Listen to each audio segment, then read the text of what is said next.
Welcome everyone to this week's episode of This Week in Geek. It's episode 68. My name is Ren Geekness and I am doing a solo show today. Zach Pope is unfortunately out. He can't be here today. Hopefully next week we can have a show. Although I just remember that next week we cannot have a show, but I'll get to that in due time. Welcome to This Week in Geek. However you're finding us, thank you for finding us, whether you're watching us live right now, whether you're catching the replay on YouTube later, or you're listening to us on Spotify, taking us with you for a jog, on your commute, while you're at the gym.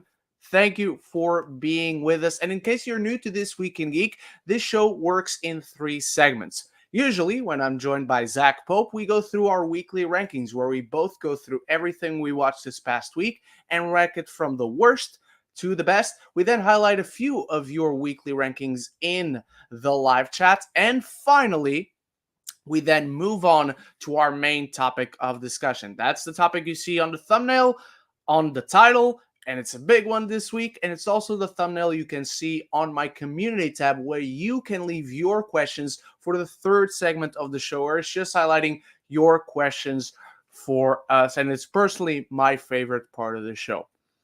So with that out of the way, ladies and gentlemen, let's go into our weekly rankings. And I don't have much to say this week because I have only watched 2 movies this week and I have not reviewed either of them. I haven't had time. So you probably can expect one of them today, another one tomorrow, or maybe Monday. Those movies are Wish and American Fiction. Tomorrow I am watching The Color Purple. American Fiction and Wish are both really good movies. I don't want to get too much into my thoughts on each of them just to not devalue my own reviews that are upcoming, but I recommend both of them.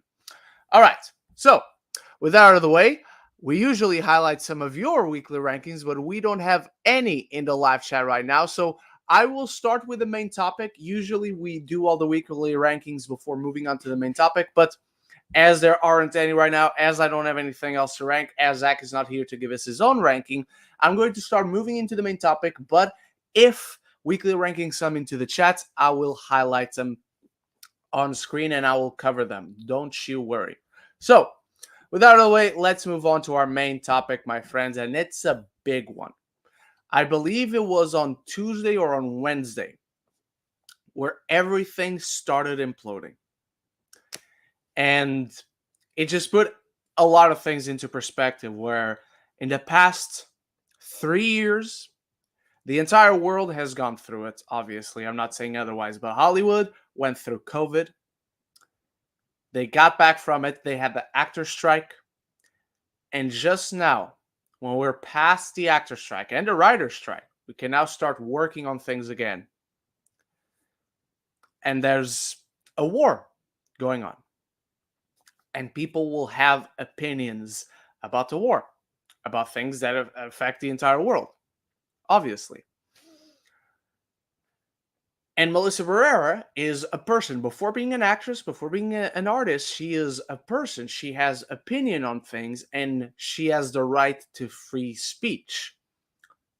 On the other hand, just so we can start off this discussion on equal footing, as much as she has the right to freedom of speech, Spyglass, Paramount, they have the right to react to someone's freedom of speech if it begins affecting their brand. Once you are in contract with someone, you have to watch how you carry yourself, for lack of a better term. So with all that into perspective, with that being said, what did Melissa Barrera do that was so awful that they had to watch how she carries herself and she got fired for how she carries herself? She said genocide was bad. That's all she did. She shared her opinion on how genocide is bad, and she got fired for it. Now, don't get me wrong, there was very specific language used in her Instagram stories that came to light and that sent up a fuss on the halls of Spyglass. And essentially what it was is that Melissa Barrera, instead of writing actual words, she wrote, I think it was the symbol for the dollar, for money. And obviously, there are hurtful stereotypes within the Jewish community. So things that affect Palestine, things that affect Israel, they're very derogatory towards the Jewish community. And so people immediately latched onto that and saw that as anti-Semitism. And what the reaction from Spyglass tells you, is they didn't look into it. They didn't go, hold on, let's see what is actually, let's get the context. They weren't interested in that. They saw the internet's reaction. They didn't investigate, they saw firsthand what they saw in Melissa Barrera's Instagram story and fired her. That's all there is. Now, there's a very important situation to highlight here. Just because you are against Israel does not mean you are anti-Semitic. Just because you are against Israel doesn't mean you are against Judaism or the Jewish community. Those are not one and the same. But you need to keep in mind, Hollywood and a lot of the US government is fed into by Israeli lobbies and lobbyists. So a lot of that money runs Hollywood. So when you really think about it, shouldn't be that much of a surprise. Is it any right? Only because it's not much of a surprise? Not at all. I think this is moronic. This is completely idiotic, and it's exactly what we shouldn't be doing. It's seeing what someone says or types or opinionates about, and instead of having a conversation about it, you close that door out. People are more worried about being judgmental than they are about being curious. People are more worried about being right than they are about standing together with others. Even if Melissa Barrera had said something so wrong or dumb-minded, or she wasn't presented the perspective that she couldn't see and she was wrong, instead of saying, hey, have you considered this? No. We just completely shut her out. And so now, Melissa Barrera is out of Scream. That's immediately troubling. If she wasn't already the star of this franchise in Scream 5, in Scream 6, she literally, along with Jenna Ortega, obviously, she literally takes over the franchise. The last shot of Scream 6 that's now bringing into the full-on Sam and Tara Carpenter story is them saying goodbye to this haunting legacy. They faced their ex-boyfriend, or her boyfriend at the time. They faced her boyfriend's family, and she has embraced her own legacy of being Billy Loomis's descendant. So after Scream 6, the franchise is being carried by Melissa Barrera. There's no two other ways about it. So we see the firing of Melissa Barrera, and we're like, this is very troubling, but at least they still got Jenna Ortega.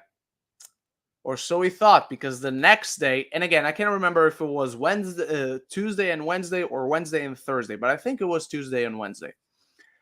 Jenna Ortega has walked out. Now, yes, we had heard rumors that she might not have time between Wednesday Season 2 and Scream 7 to shoot. Look, the Scream films do not take that long to shoot. They are some of the fastest productions we have out there. We had Scream 5 in January 2022. We had Scream 6 in March 2023. And if they wanted to put it in January, they would have had time to put it on January. So again, they don't take that much time. And I'm sure there are many other characters besides Tara that they can accommodate, or stunt work, or VF. You can do a lot around Jenna Ortega's schedule. You can also do a lot around Jenna Ortega's schedule in Wednesday. But Wednesday, naturally, she is the main character. Plenty of other characters, sure, but she's the one driving the story. In Scream, you at least have Tara and Sam. And if anything, Sam is more of the number one character. So Jenna Ortega walks out, and the article on the Hollywood Reporter goes to extreme lengths, not to tell us, but to detail why it is not because of what happened to Melissa Barrera. That immediately tells you it's a lie. That immediately tells the timing of it. If the schedules would have been a problem between Wednesday and Scream 7, they would have figured it out a long time ago.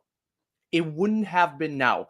And it's certainly, even if you look at it from the Spyglass, the Paramount perspective, now is absolutely not the right time to announce this. So everything about this is suspicious, it's icky, and it just shows you this is all Jenna Ortega wanting to side and choosing to side with Melissa Barrera. And so now Scream, Paramount, Spyglass, they're going to essentially reboot the franchise. They're now literally going to reboot it because now they're backing a truck full of money towards Neve Campbell's house. And honestly, I hope she says no. Because to me, with this whole situation, and again, this is very wrong. I completely disagree with their decision-making. Melissa Barrera said nothing wrong. Jenna Ortega did nothing wrong. She's doing the right thing, standing by her friend, her co-star. But now looking from a filmmaking perspective, let's say Neve Campbell says no. Like Melissa Barrera, like Jenna Ortega, she says, go fuck yourself. What does that movie look like? What does a Scream movie backed into a corner look like?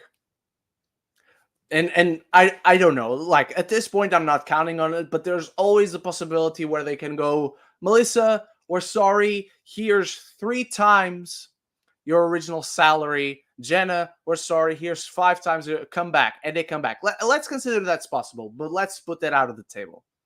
To me, the most interest, I have a morbid curiosity about seeing what this Scream movie looks like. And you don't have, what's their name? The collective name.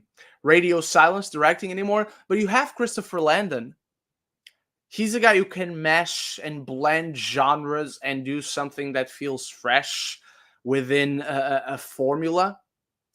And he didn't get me really excited for it because he did 1 good movie, but then he did 2 really not so good movies. I'm very curious to see, and that's not to say I want them to make this movie, but if they are going forward with it, since we are going to get it anyway, I am morbidly curious to see what it looks like. Because when the Melissa Barrera situation happened, my immediate thought was, I'm not going to support this movie. In my own head, I'm not going to support this movie. I am completely, morally, ethically, I am against this. And now Jenna Ortega walks out and all that. But then I began to think about, selfishly maybe, but I began to think about, what did this movie look like? And I have no idea what it looks like, where it doesn't feel forced or like something totally different. It is very, very strange. So I don't know. But it gets me not excited, but I have never been more curious about a Scream film. What does it look like? Where does Courtney Cox come back? She is someone we have not seen mentions of, like mentioning this situation. We have not seen on the reports from the Hollywood Reporter or Variety or Deadline or whatever. We have not seen anything regarding, does Gail Weathers come back? Because she was going to carry it on with Melissa Barrera and Jenna Ortega, but now does she stand by them? That's the real question. And it's just a very muddy situation. I think in a perfect world, on the bigger scale, obviously, the war wouldn't be going on. But if we're just talking about the movies, in a perfect world, we would have a Scream 7 with Melissa Barrera, with Jenna Ortega, carrying on their story, because it's just what feels right. If anything, Scream 6 was the ultimate, this franchise is yours now. Sydney is done. We've done what we needed to do with Sydney. It is your Scream franchise now. And now it isn't. Half a year later, half a year? 7 months, 8 months, whatever. Half a year later, it's not anymore. And immediately after the franchise returns, it's deader than it has ever been. Even between Scream 3, Scream 4, even between Scream 4, Scream 5, the franchise was still there. The fans adored it. People who kept on discovering it adored it. And that was never a truly bad Scream movie. And even now with 2 more, with 5 and 6, I still say there's never been a bad Scream movie. As someone who this franchise has never been my favorites, but now you just got all this politicking that shouldn't have anything to do with me. Obviously, if Melissa Barrera was a war criminal, of course you fire her. She wasn't. She said genocide is bad. That's it. And if anything, even if Jenna Ortega didn't choose to walk out on her own volition, she has the same exact opinion. She stands with Palestine. She stands with Melissa Barrera. She shares her opinion. So even if she hadn't walked out all by herself, it would have come to a point where Spyglass would be like, oh, you also think genocide is bad? Get out. So if anything, if they are going to do this, they just got their assets out of the way. And now you could always suggest, well, it's focused on Chad and Mindy now. Are they going to stick around? Who knows? Maybe they side with Jenna Ortega and Melissa Barrera too, and they also walk away. Spyglass, by doing this, by firing someone over saying genocide is bad, they strip themselves of their assets because now they've made it personal. They made it about a person's moral beliefs. They're backing themselves into a corner and they don't seem to realize it. So, however curious I am for Scream 7, I can get, unless Neve Campbell returns, because that way they have an out. And it just seems like Ghostface, well, I tried twice with those idiots. I'm going back to Sydney. And so, unless Neve Campbell says yes, I think Spyglass are backing themselves into a corner where there's no way out. And I'm morbidly curious into seeing how that film looks. What is that movie? Because I have no idea. So those are my thoughts on the Scream situation. Bad decision to fire Melissa Barrera. Bad decision to let Jenna Ortega go. Just bad decisions all around. And it's icky.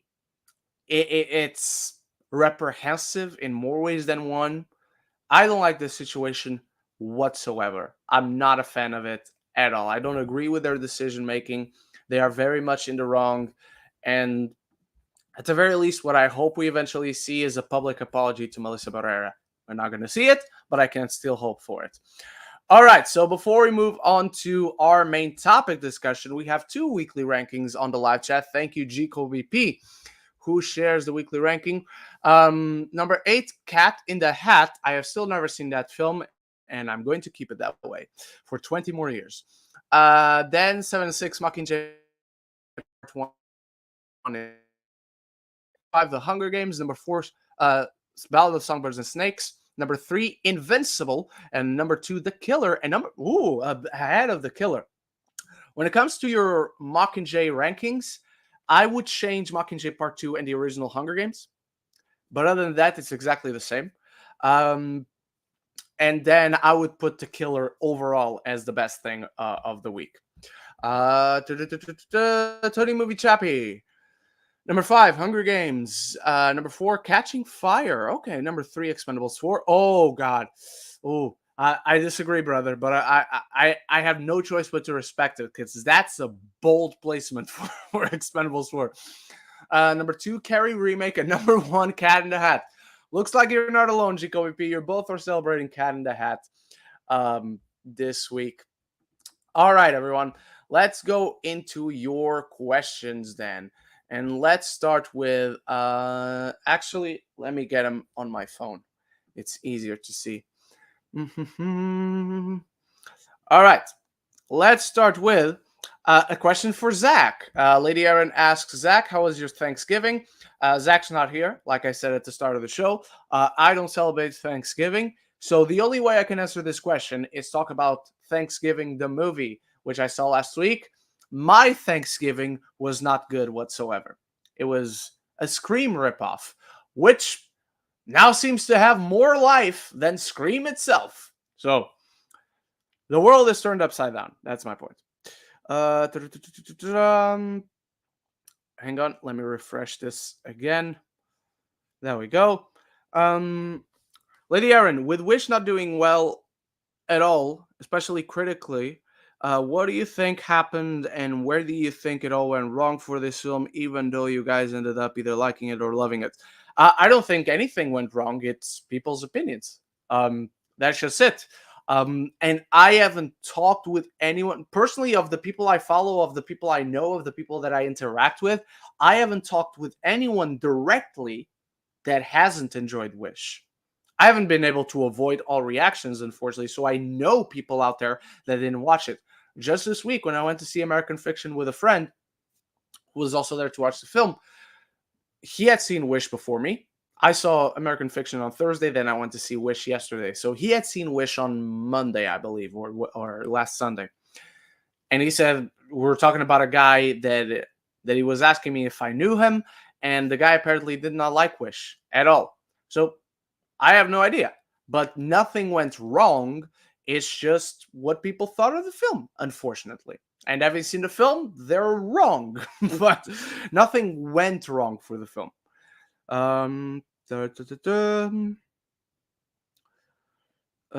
Where am I? Here I am.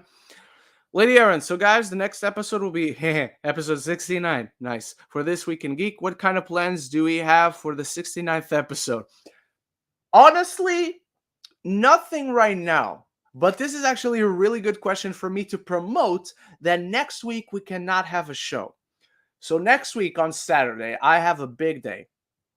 Because over here, the group of critics where we all meet for the London Film Festival and all that, we all hang out together.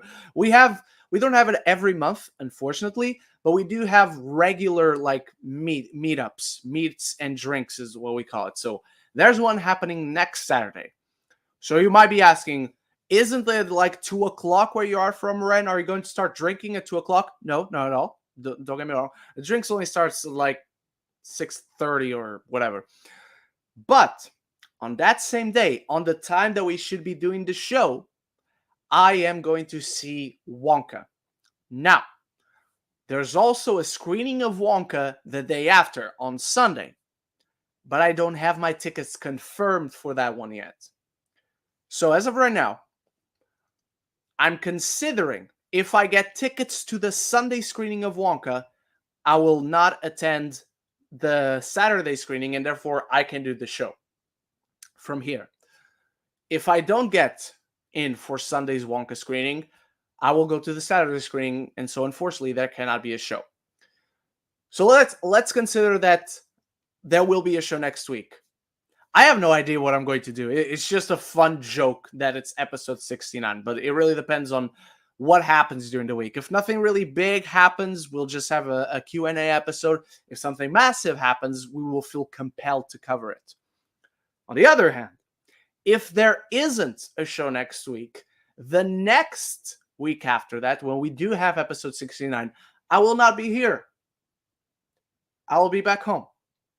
So we can always have some fun with that, maybe. So let's see what happens. All right. Lady Aaron asks, so Ren, now that you've actually watched Wish, I can finally ask you and Zach a question. What is your personal favorite song in Wish? It is This Wish. This Wish is still my favorite song, but I particularly love the reprise.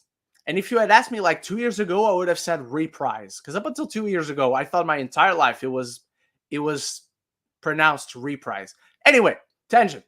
The reprise of This Wish is wonderful. It is fantastic. I also love Knowing What I Know Now.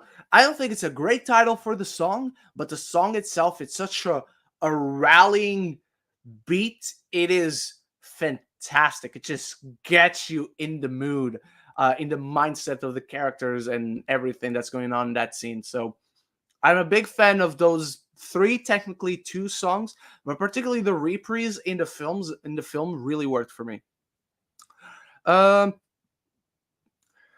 all right. Ooh, okay, it's a big one. Lady Aaron.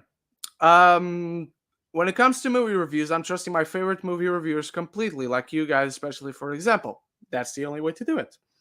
And only listen to their opinions and not Rotten Tomatoes really anymore, as you guys didn't like Napoleon at all while it's doing well critic wise, while you guys ended up liking or loving Wish and the new Hunger Games, and it's not doing that great or at all critic wise. Okay. Question. All right. Are we starting to see a shift when it comes to movie reviewers nowadays, especially on Rotten Tomatoes, with the critic score versus the audience score, and on film Twitter too? I'm not sure what the question is,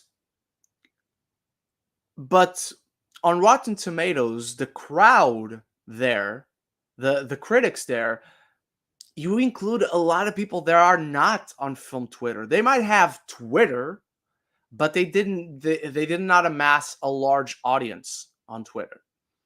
Or vice versa. You can have people that are big on Twitter, but then they're not really noticed on Rotten Tomatoes. And then most of the people you see here on YouTube, Zach, Griffin, Sean, Austin, Chris from 3C Films, they're all Rotten Tomatoes approved critics.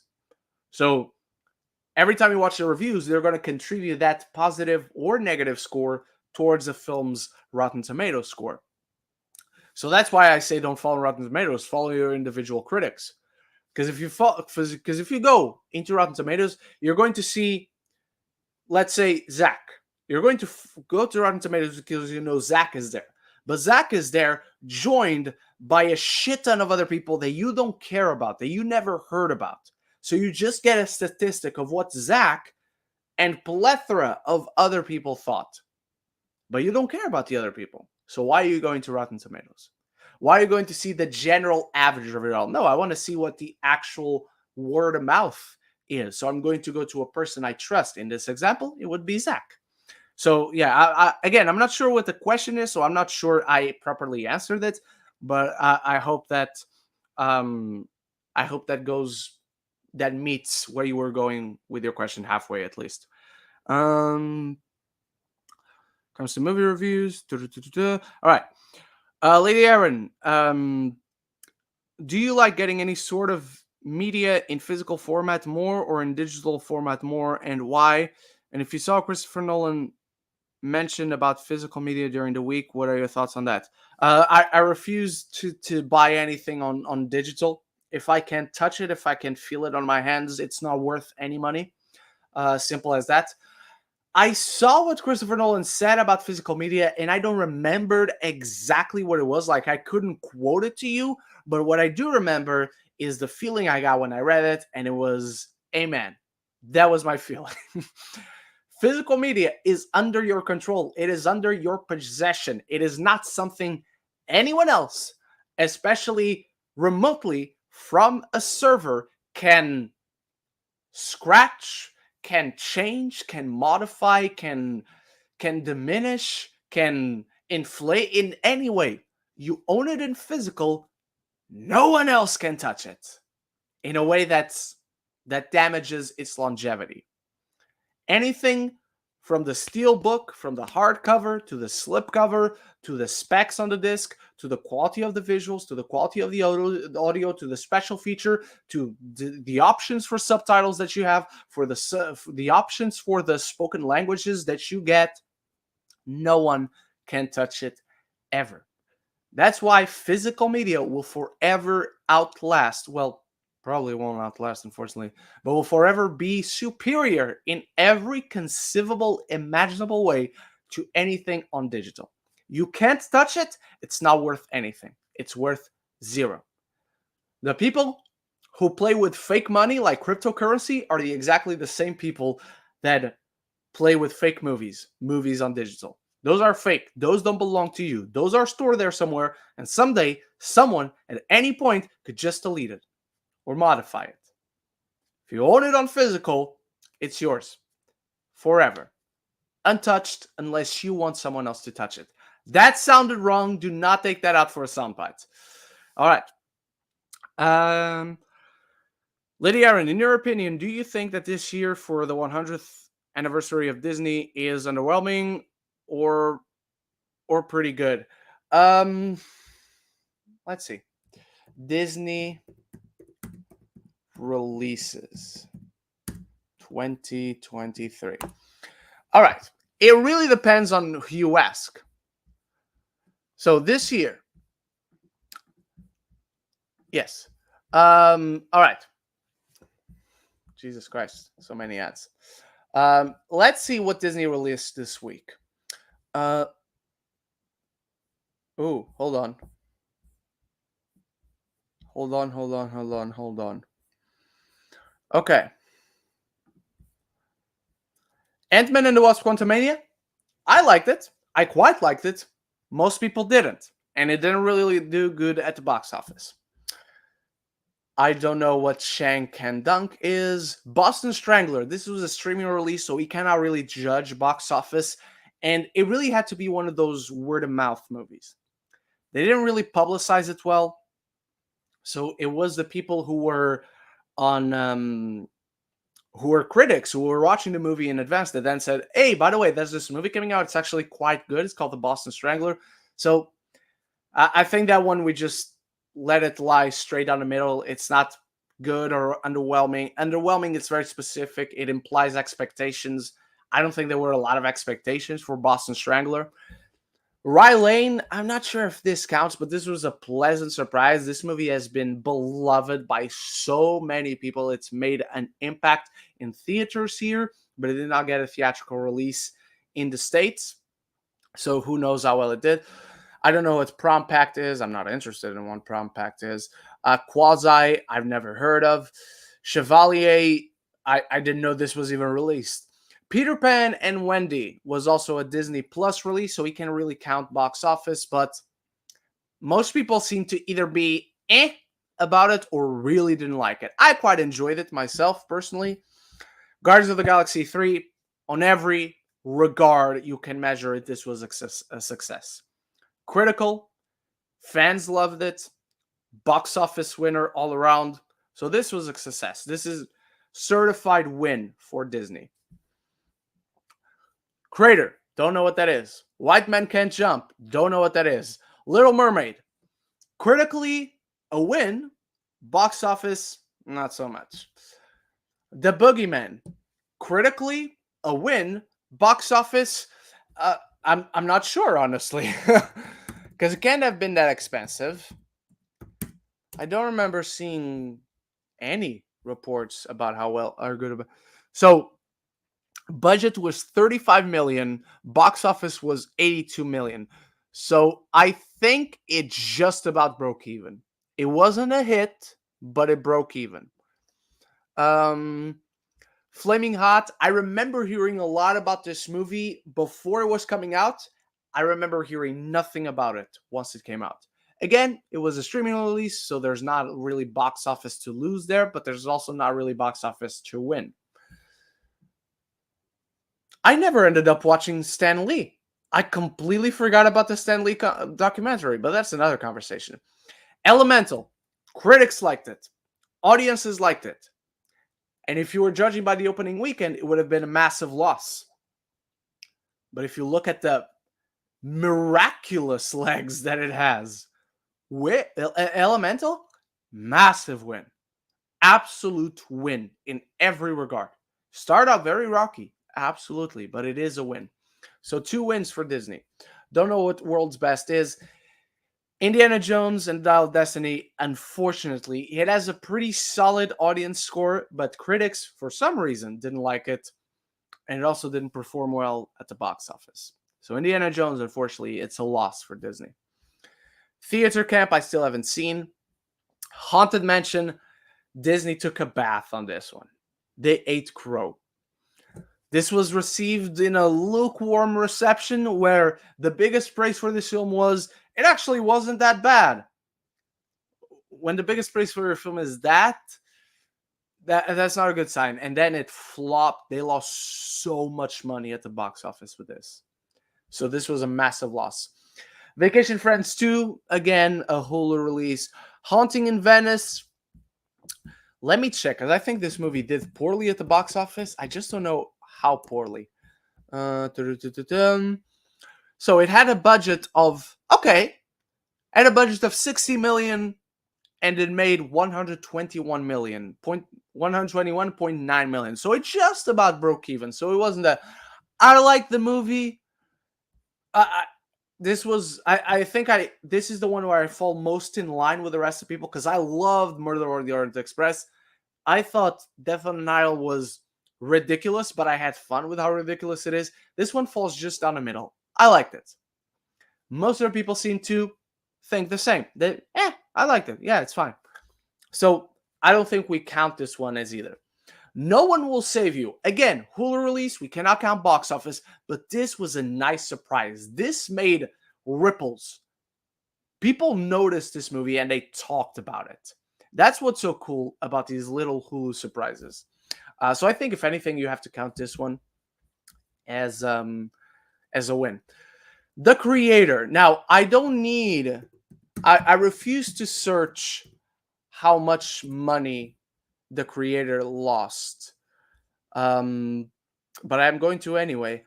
This movie had a 80 million budget. It made 104 million. This movie lost money. Very well received. So it's a win on one hand, but it's a loss on the other. Next up. Quiz Lady is terrible. It's on Hulu. Do not watch it. It's horrible. The Marvels. I like The Marvels. Most people didn't. The box office. The box office really does not like The Marvels right now. So you have to count that one as a loss. Next Goal Wins. We haven't gotten it yet. Dashing Through the Snow. I don't know what this is. Bike Riders would have been a win for Disney, but yeah, no. Poor Things, I'm pretty sure, is going to be a win for Disney. Magazine Dreams is not coming out. Oliver Strangers, I don't think it's going to do very well at the box office, but it's a win for Disney, critically speaking. Wish. Now, Wish is just coming out, so we cannot talk about box office. But in terms of the critical reception, certainly is not what the movie Disney wanted to celebrate its 100th year anniversary. I like the movie, but it's not that all-time top 10 quintessential Disney movie. It has many quintessential elements, but as a whole, it's not as great as I wanted it to be. So overall, if you wanted to come into the 100th anniversary of Disney and have a year just filled with wins, this wasn't it. This wasn't it.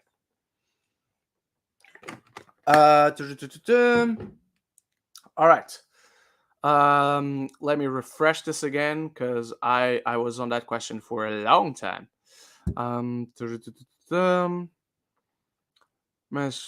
opinion. Okay. Lady Aaron, if you managed to see what Margot Robbie said about the potential Barbie sequel happening, what are your thoughts on it? She said there's no potential of Barbie sequel happening, and I agree. I think, if anything, if you wanted to do something else with this IP on the same continuity, you don't have sequels, you have spin-offs. So you do something with Alan. You do something with the Issa Rae Barbie. You do something with John Cena and Dua Lipa as the Mer Barbie and the Mer Ken. But you don't do an outright sequel where Barbie, now in the real world, is doing something else, and Ken, Ryan Gosling, is doing his own thing. He's just Ken. Actually, if you call a movie I'm Just Ken and it's a sequel to that, sequel spin-off, might work. So I'm kind of contradicting myself, but I agree. Don't make a sequel. There's no need for it. Lady Aaron, with Christmas in pretty much 1 month from now, hell yes, it's basically about time to get into the Christmas spirit. Oh, you could get into the Christmas spirit on November 1st. The time to get into it is as long started. Which Christmas movies and specials are you ready to watch during Christmas season?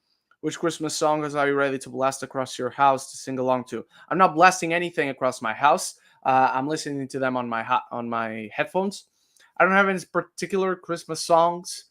Fairy Tale in New York might be the greatest Christmas song of all time by the Pogues and a lady whose name I'm forgetting. Christmas movies. I have a video I put up last year where it's the 6 Christmas movies I watch every day, every year on Christmas Eve. So you have a few of them there. But I always like to watch Last Christmas. I always go back to 2, 3, maybe 4, 5 of the Doctor Who Christmas special. And we have a new Doctor Who Christmas special this year, which is very exciting. So yeah, those are just the regulars that I always go back to.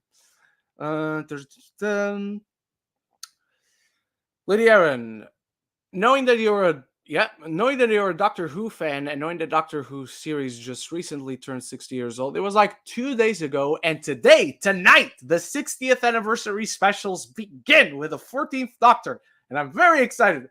It's at 6:30, so I have a lot of time to kill until then.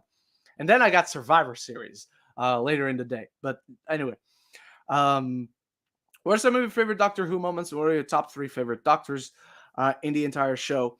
Top 3 favorite Doctors would be Matt Smith, David Tennant, and Peter Capaldi. I was going to go Christopher Eccleston, but Peter Capaldi, he had more time during his tenure. Christopher Eccleston only lasted 1 season. Favorite moments? Just anytime the 11th Doctor gives a speech. His debut episode is the greatest debut episode in all of Doctor Who.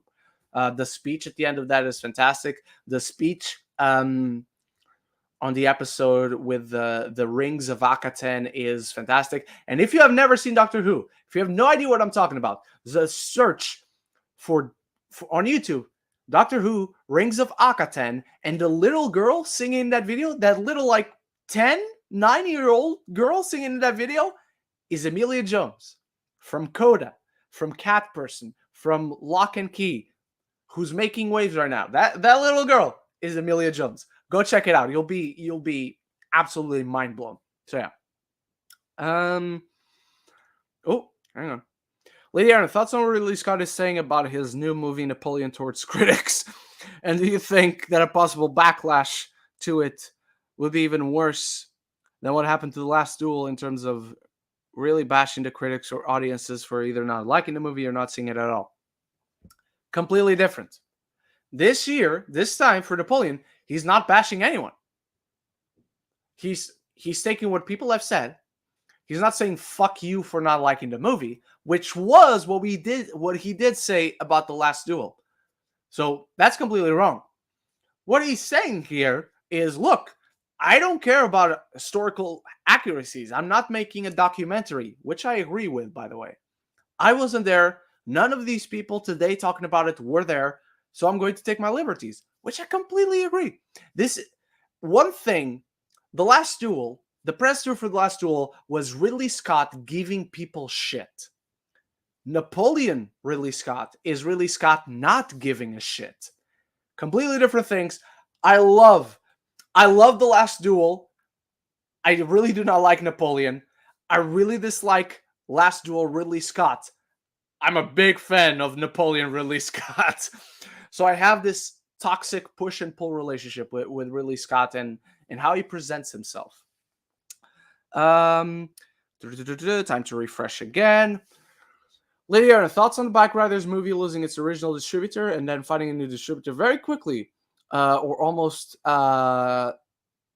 very quickly, yes, immediately soon afterwards.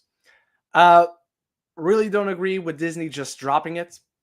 Because one thing would be, hey, this movie is not going to be a $1 billion box office hit. At least I don't think so. But it does have Austin Butler, Tom Hardy, and Jodie Comer. So who knows? And if they had dropped it before its festival run, where you saw so many people love this movie is making waves. People are general audiences are paying attention because obviously you have Austin Butler, you have Jodie Comer, you have Tom Hardy. All excellent actors, all they are known for very different projects that bring on the eyes of many different audiences to the bike riders. And because it's made its festival run, people have heard of this movie. People have heard how good this movie is. So if they had dropped it before the festival run, I'd be bummed because I really want to see the movie. But I understand. But now it's made its festival run. It has made waves. I have seen the movie. It is really fucking good. And now they drop it? Just completely dumbfounded. I don't get it. And then Focus Features picks it up. And it just feels right. Not that there was anything wrong with Searchlight distributing this film, but Bike Riders feels like a fit for Focus Features. It almost makes it feel like they could rework the movie in some way. But I don't know. I'm not really sure. But I'm very happy it's found distribution. Obviously, I'm not as invested in it getting distribution because by this point, I've seen it. I don't need to see it. I don't need to worry about, oh, it's changed. How am I going to see it now? When's it going to get released here? I've seen it's very selfish of me. Don't get me wrong. I'm aware how selfish that is. But at this point, I've seen it. So when it finally comes out next year, please go watch The Bike Riders. It's really, really good. Lady Aaron, if you were to choose your acting winners right now for both leading and supporting, what would be your personal choices to win? I don't know. I'd have to have a list. I'd go honestly for I'm going to give you lead actor and actress. Cillian Murphy for Oppenheimer and probably Emma Stone for Poor Things. I would love to see a Margot Robbie win. I would love to see Margot Robbie win for Barbie, but I think it's Emma Stone's award to take. Gigoy, we've talked about a film's length and how you tell your story within that length, with some complaints about recent movies like Killers of the Flower Moon being too long, or some of the Marvels being too short. For some, or some of them, or the Marvels being too short.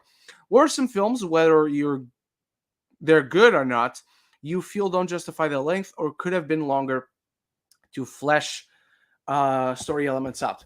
I can tell you right now, a movie that should have been longer ever so slightly is Wish. And I'll get into that on my review. What else? Napoleon. Actually, no. Napoleon doesn't have a problem with its length. It's more of a problem with what it chooses to focus on. The Marvels should have definitely been longer. Movies that should have been shorter or long. Killers of the Flower Moon should have been shorter. The Creator? No, I didn't have a problem with anything to create in The Creator.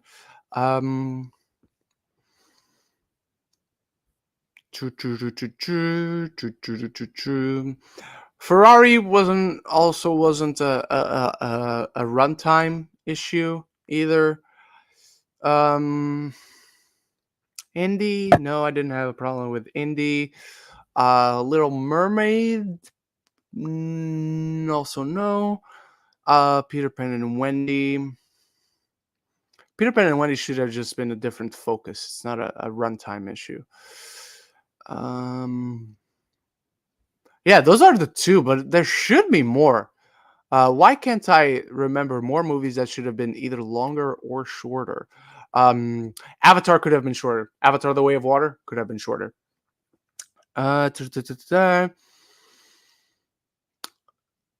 Strange World wasn't a runtime issue either.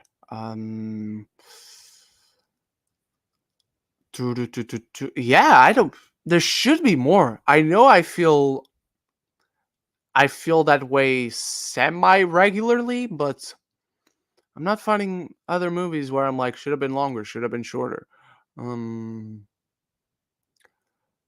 Empire of Light should have just been not made. After Sun, no, I had many problems with After Sun, but runtime wasn't one of them. Amsterdam should have been shorter. That movie is torturously long. That movie is a fucking torture. Jesus Christ. Um.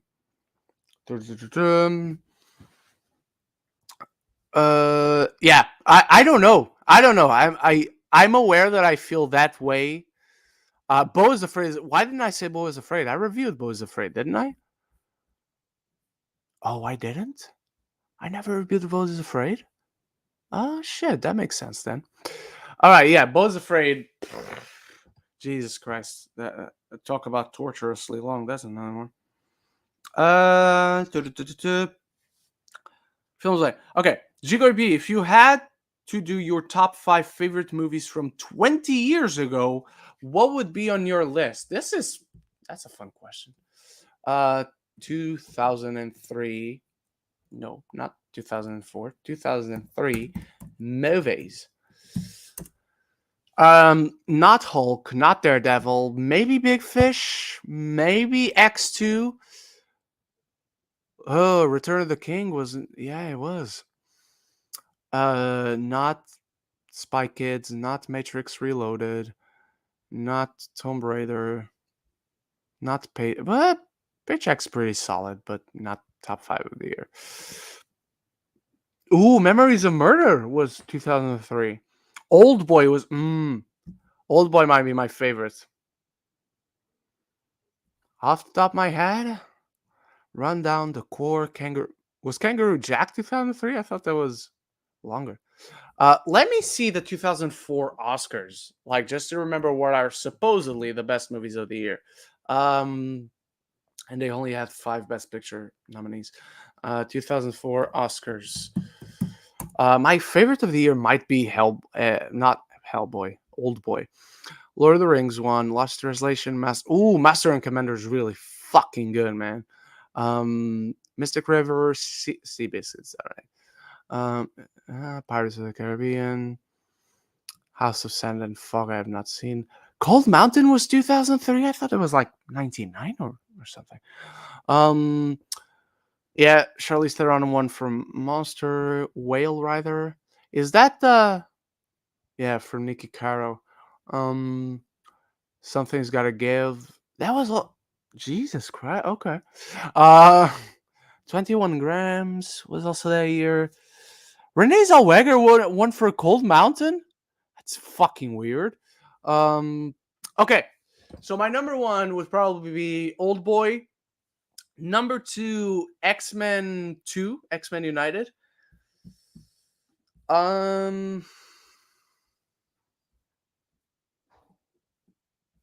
This is The Last Samurai came out in 2003. I'm going to go with Memories of Murder in number 3. I'm going to go with The Last Samurai in number 4. And I'm going to go with Master and... Ooh, Kill Bill also came out in 2003. Shit. Never mind, but it's only part 1, and I prefer part 2. So Master and Commander is my number 5. All right. Great question. Great question. 2003 was a banger year. Jacoby, what's the worst comment you guys have ever gotten on one of your videos? So many. I just got a notification for a comment, but it's a question, thankfully. It's just Eric Thorpe. Not a mean comment. I don't even remember what video it was.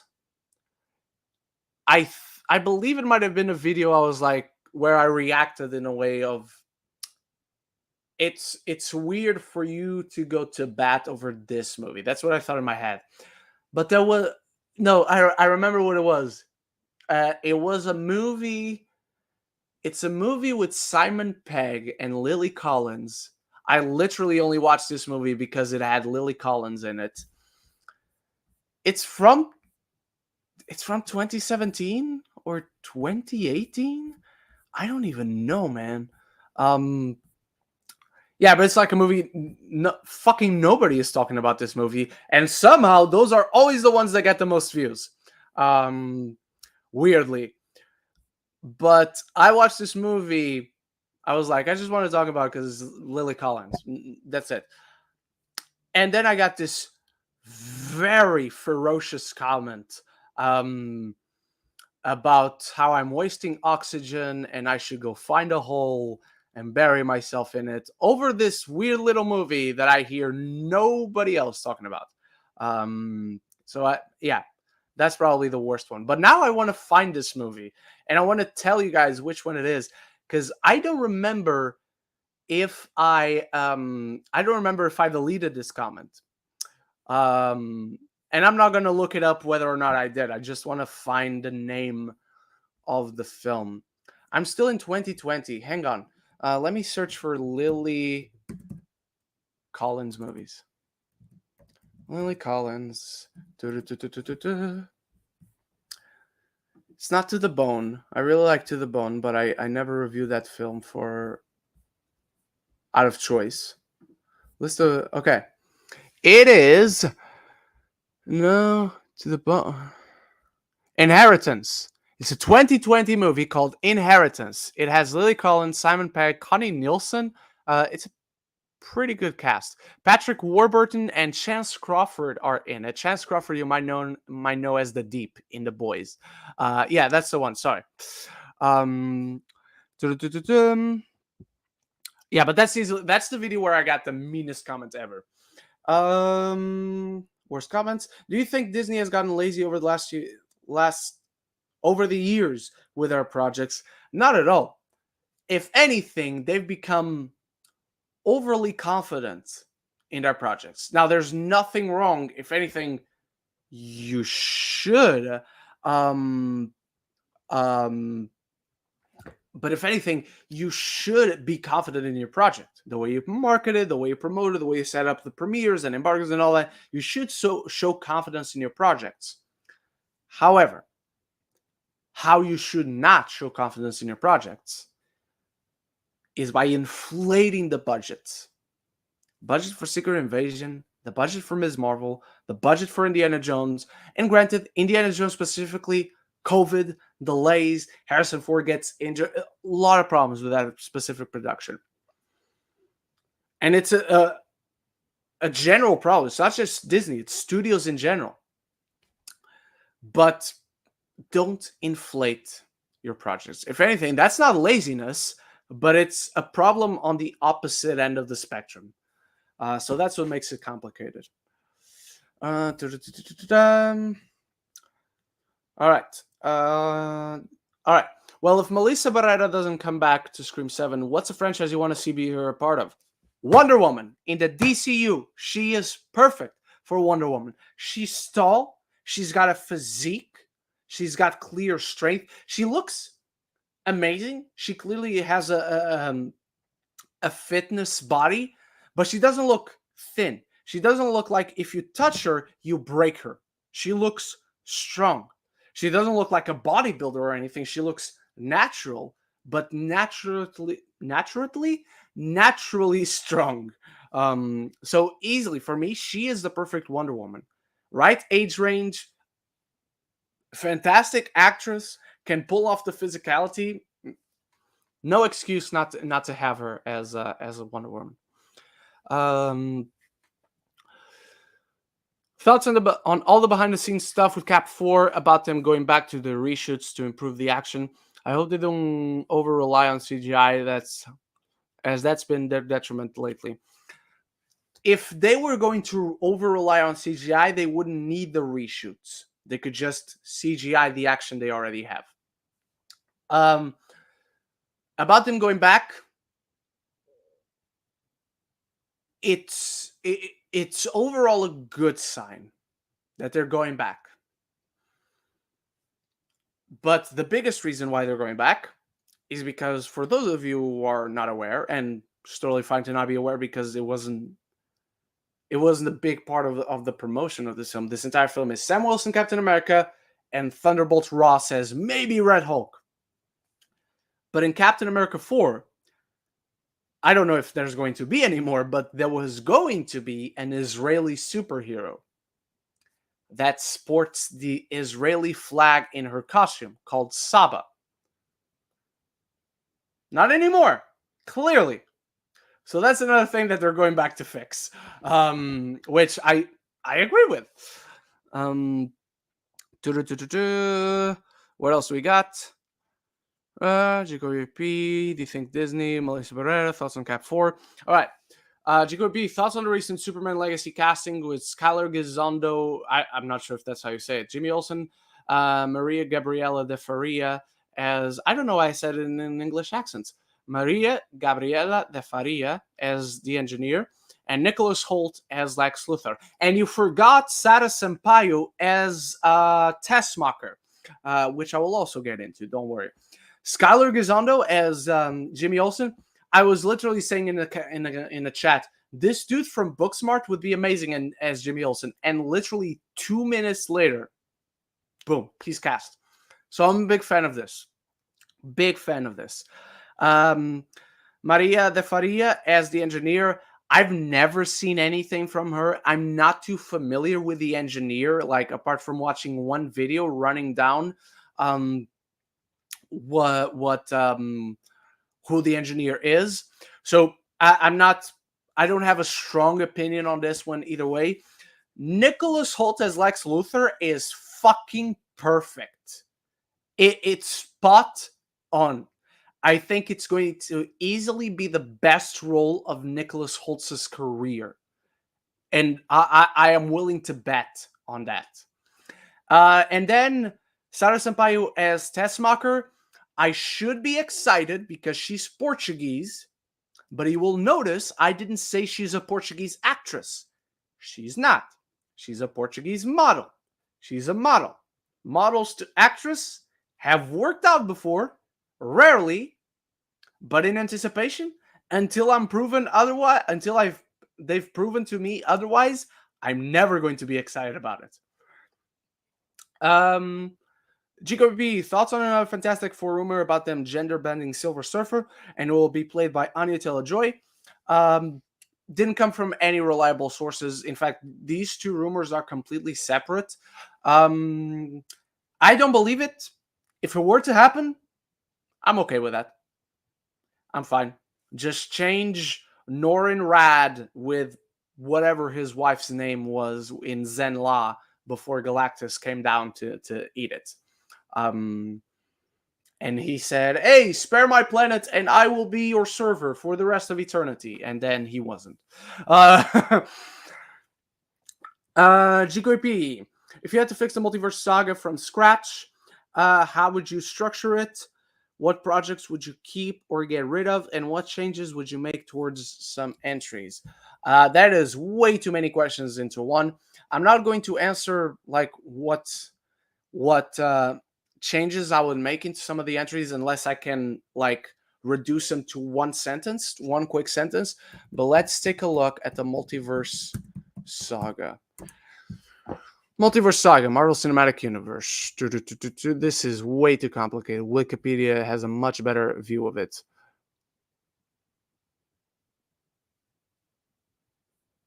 Why is these movies aren't from what? These movies aren't from the Multiverse Saga. What the hell?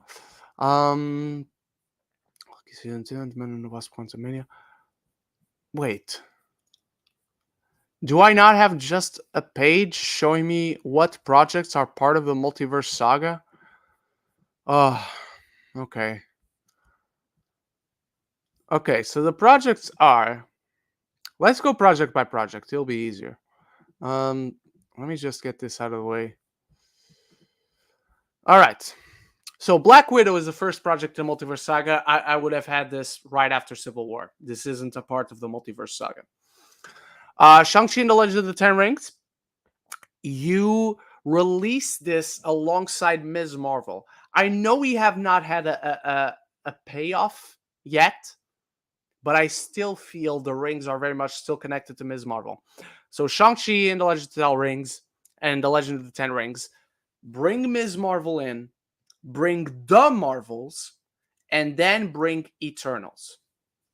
Then you can bring Spider-Man No Way Home. You can bring Doctor Strange The Multiverse of Madness. After Doctor Strange The Multiverse of Madness, I would bring in Loki, Season 1. Then I would bring in Ant-Man and the Wasp, Quantumania.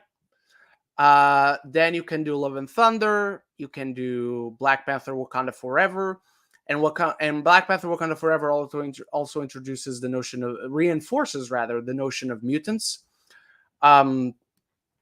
So I would tie that in a stronger, more apparent way with Ms. Marvel. Then Guardians of the Galaxy Christmas, Werewolf by Night, Guardians of the Galaxy Volume 3, and finally Loki Season 2. As we stand right now, I like that the latest taste we have in our mouths, for lack of a better allegory, from the Multiverse Saga is Loki Season 2, the finale. I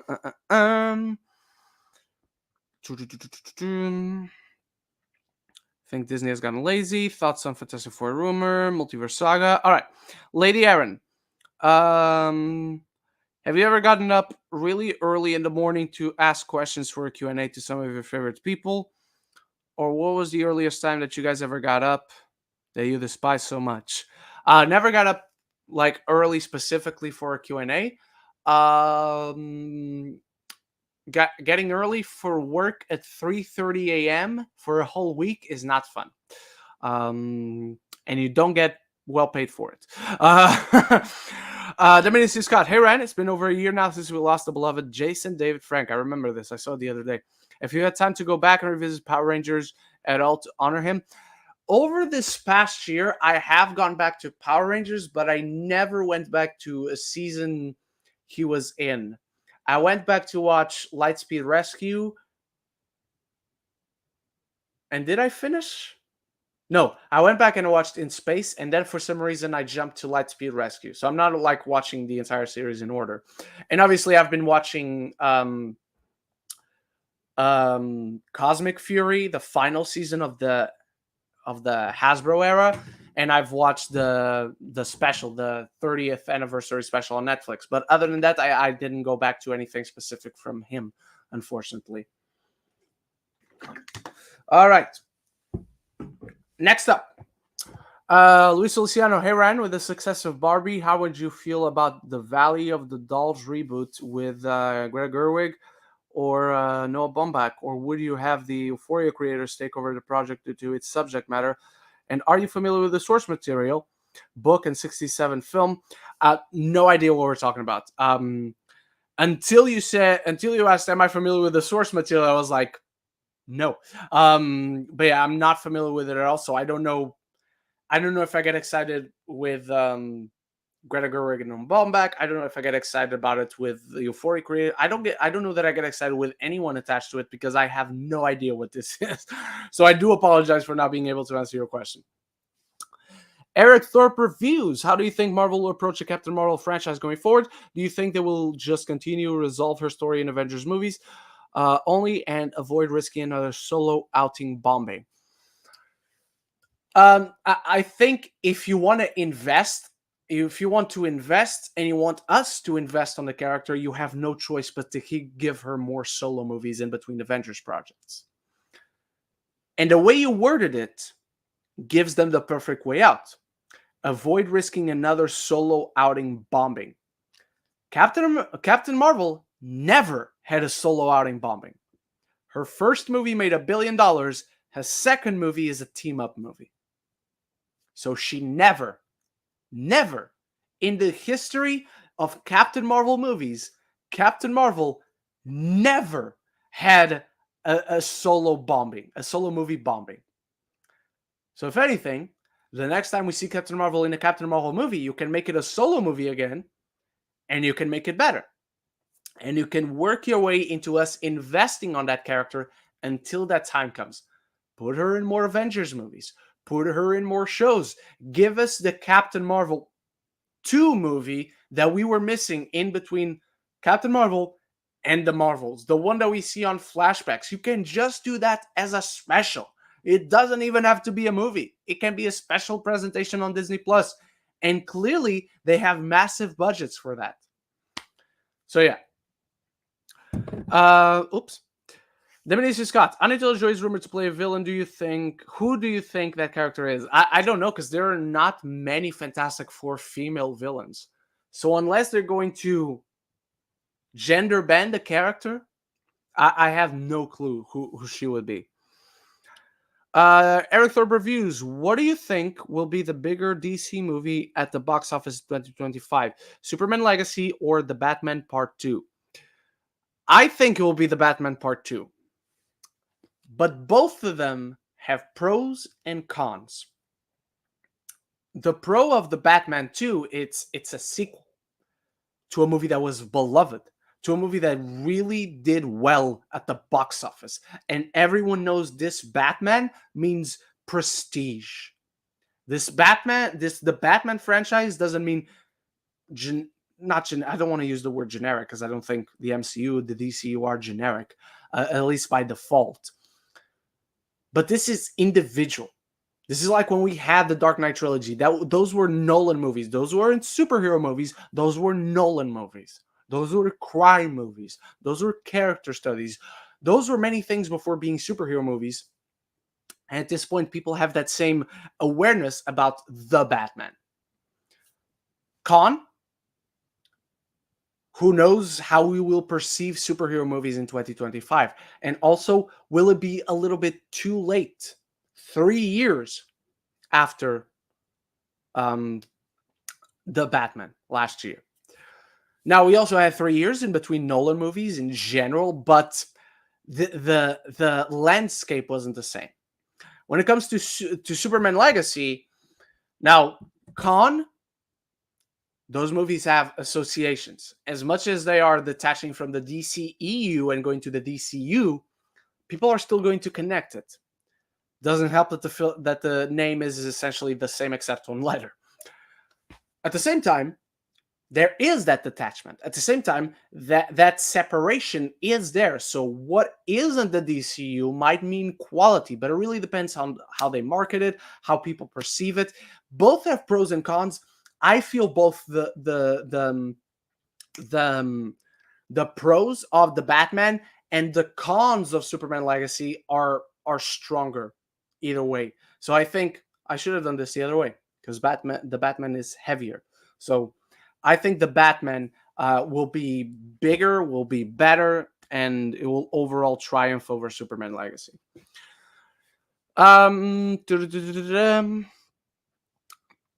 Will Aquaman 2 do better or worse box office than the Marvels? I could really see it going either way.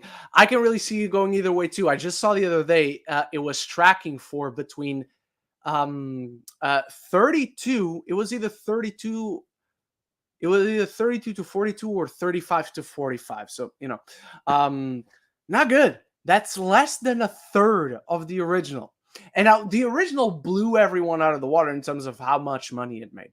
No one, as much as anyone could have ever been excited for that film, no one expected Aquaman to do as well as it did. No one expected Aquaman to go over $1 billion. Aquaman. It's such a strange world that the original Aquaman made over $1 billion.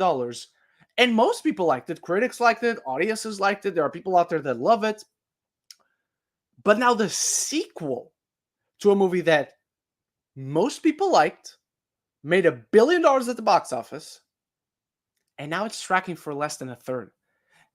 That's not how math is supposed to work. If all things being equal, if audiences, if critics love a movie, if that movie kills it at the box office, logically, you're going to accumulate that and you're going to get that traction back on the second one. It's going to make even more. It's tracking for less than a third.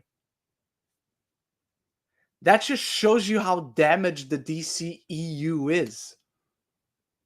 And obviously the reshoots, the word of mouth, the rumors about it, the leaks, obviously those don't help.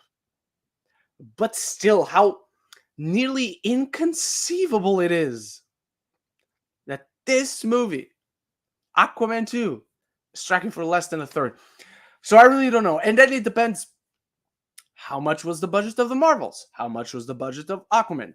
How much will the Marvels have made by the end of its run? How much will Aquaman have made by the end of its run? It really depends on too many variables. Right now, like you, feels like a cop-out answer, feels like a cheap answer. but I could see it going either way as well. And I think that is it, but let's check if there are any more questions. Oh, hang on. That's not what I wanted to do. No, community. Let me go to my questions. And that is it.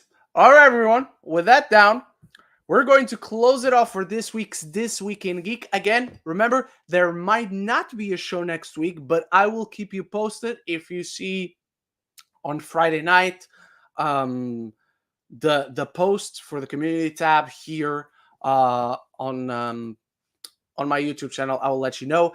If anything, if you just really want to know, whenever I upload my Wish review, whenever I upload my American Fiction review, make sure to ask on those videos. If you're free, watch them, tell me your thoughts on the movies, on the review, and feel free to ask.